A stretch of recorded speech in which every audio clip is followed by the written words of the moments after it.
She showed up the 1st of April, I guess it was. I'd been out there thinking about getting to work on Bertie's shed. I was going to use some scrap lumber I'd been keeping dry under the last tarp.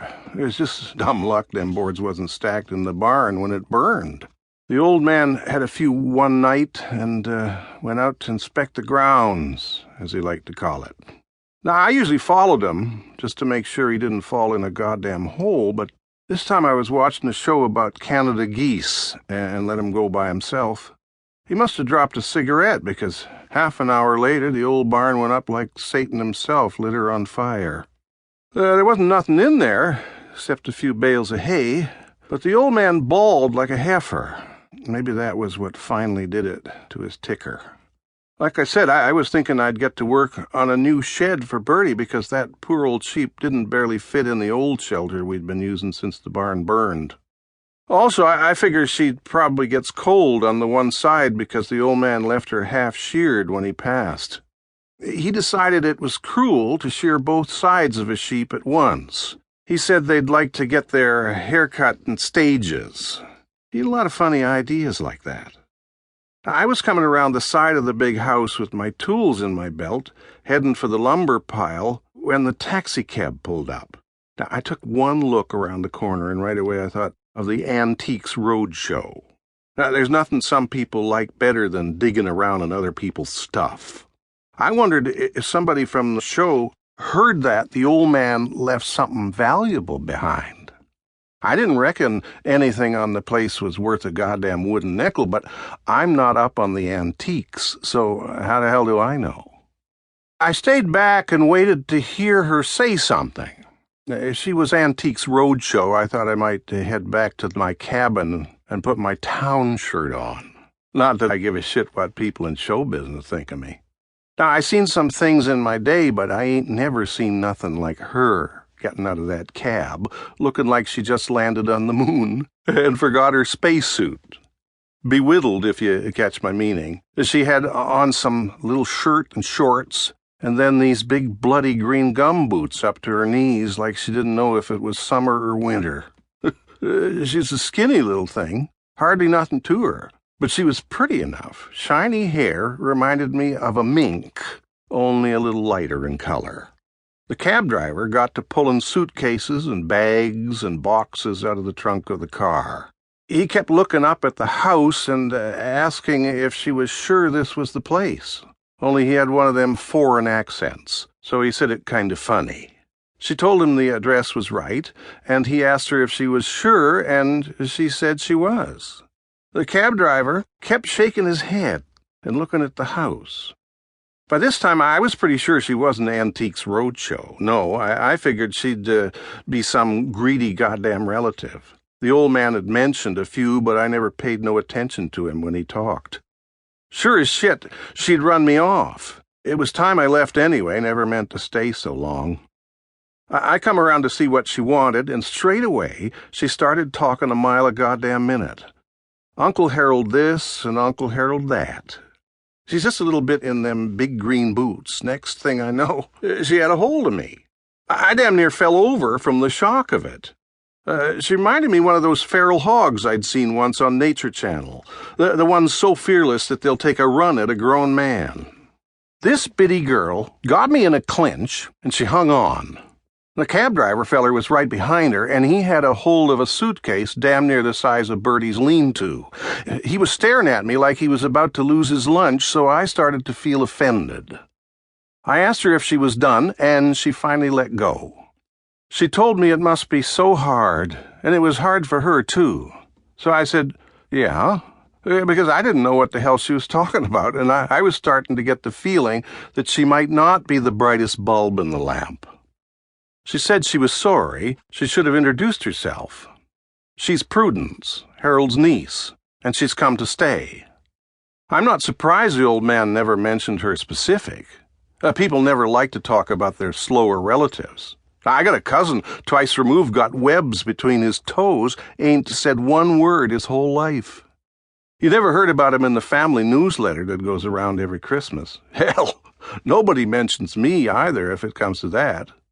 Families is funny about who they advertise. A lot of the time, the people worth knowing in a family is the ones that don't get mentioned in the newsletter. That's my opinion. The girl was still talking, saying how I must be devastated because of how Harold and I worked together for so many years, and it must have been so special. Now, it's true that I've been living in the cabin down at the edge of the far field for going on 35 years, ever since the old man hired me. So I said, "Oh yeah, like that." And the cabbie feller leaned over to her and whispered, "Are you sure this is right?"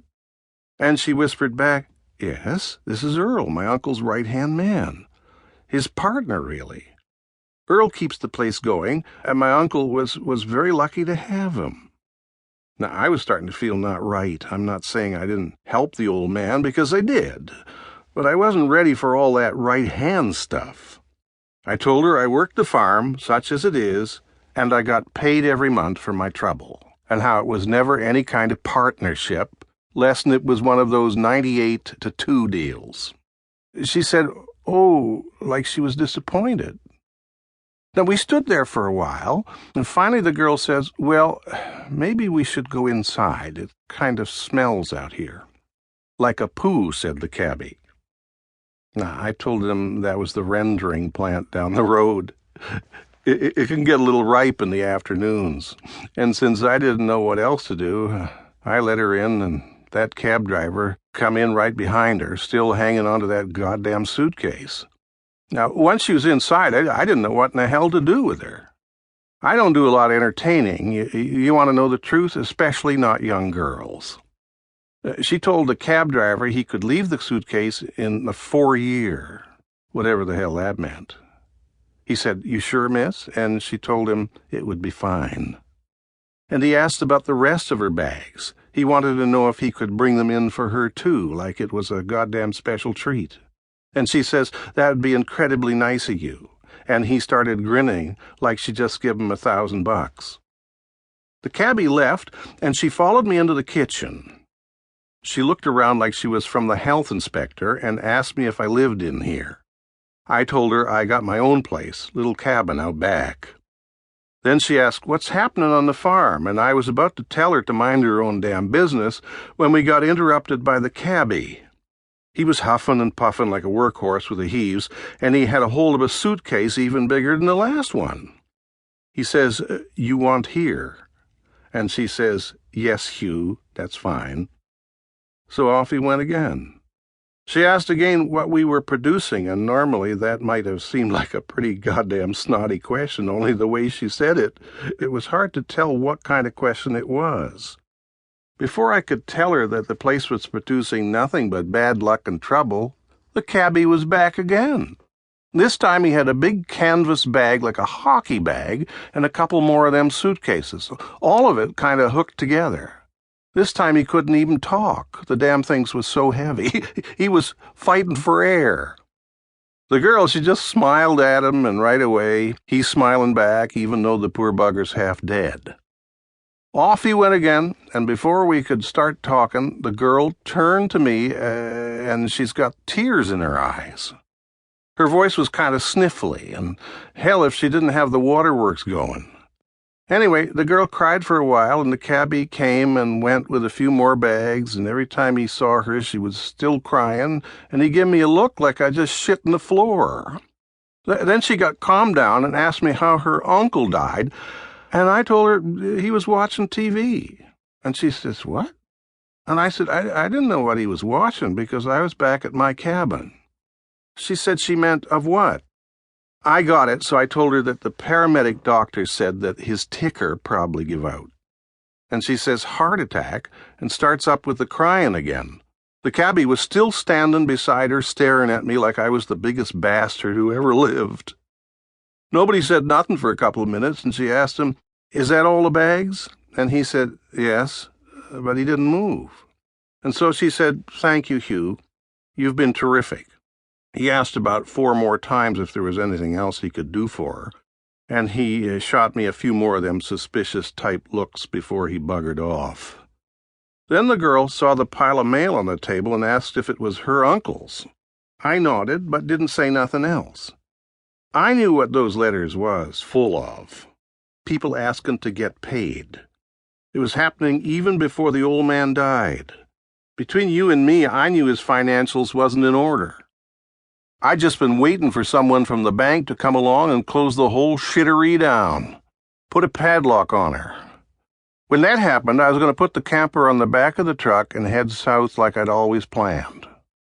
To hell with waiting until I had the money for a new camper. The old one would do fine if I took it down south where it never rains. I'd give that damn sheep to the neighbors and get the hell out. I never did much around the place anyway, except let the old man listen when I played. The girl flipped through the letters, looking at the addresses. Real snoopy. She said that even though she never got to know Harold, she knew about him because he was the last of her family, and he lived in Canada, which she says she respected, especially during the Bush era, and she couldn't believe he'd left her everything. It took a minute for what she said to sink in.